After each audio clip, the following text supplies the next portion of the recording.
1997 അവർ company തുടങ്ങുമ്പോൾ ആകെ ഉണ്ടായിരുന്നത് 30 ജീവനക്കാരും 900 സിനിമകൾ മാത്രമാണ്. ആരും ഇവരെ ശ്രദ്ധിച്ചത് പോലുമില്ല.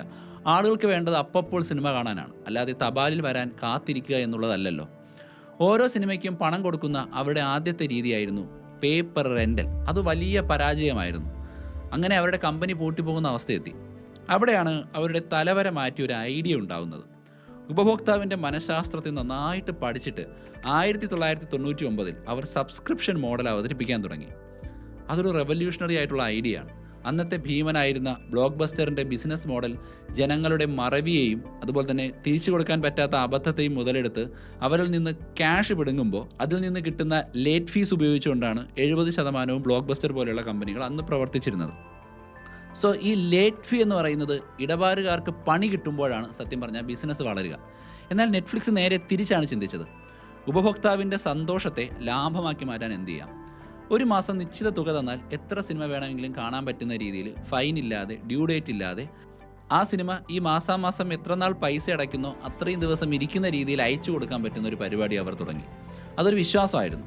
ഈ ഒരു വിശ്വാസമാണ് ഉപഭോക്താക്കളെ നെറ്റ്ഫ്ലിക്സുമായിട്ട് ഇമോഷണലി അടുപ്പിക്കുന്നത്. നമ്മുടെ ഇഷ്ടത്തിന് സിനിമ കാണാനുള്ള സ്വാതന്ത്ര്യമാണ് ആളുകൾക്ക് നെറ്റ്ഫ്ലിക്സ് കൊടുക്കുന്നത്. പക്ഷേ അത് നല്ലൊരു ഐഡിയ ആണ് എങ്കിലും ബിസിനസ് അങ്ങനെ നടക്കണമെന്നില്ലല്ലോ. 2000 ആയപ്പോൾ ഈ .com ബബിൾ എന്ന് പറയുന്ന ബബിൾ പൊട്ടി. ഇപ്പോൾ നമ്മൾ AI-യിലൊക്കെ കാണുന്ന ഒരു ബബിളുണ്ട്. അതായത് കുറേ കമ്പനികൾ AI തുടങ്ങുന്നു, മറ്റ് AI സംവിധാനങ്ങളുമായിട്ട് ഇൻ്റഗ്രേറ്റ് ചെയ്യുന്നു, അവർ ബിസിനസ് കൊണ്ടുവരുന്നു, ഒരുപാട് പേര് ഇൻവെസ്റ്റ് ചെയ്യുന്നു, നമ്മളൊക്കെ തന്നെ അതിൽ അക്കൗണ്ട് എടുക്കുന്നു.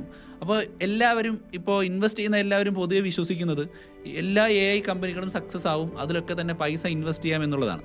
ഇതേപോലെ 2000-ൽ .com എന്ന് പറഞ്ഞ് ഇൻ്റർനെറ്റ് തുടങ്ങുന്ന സമയത്ത് ഒരു ബബിൾ ഉണ്ടായിരുന്നു.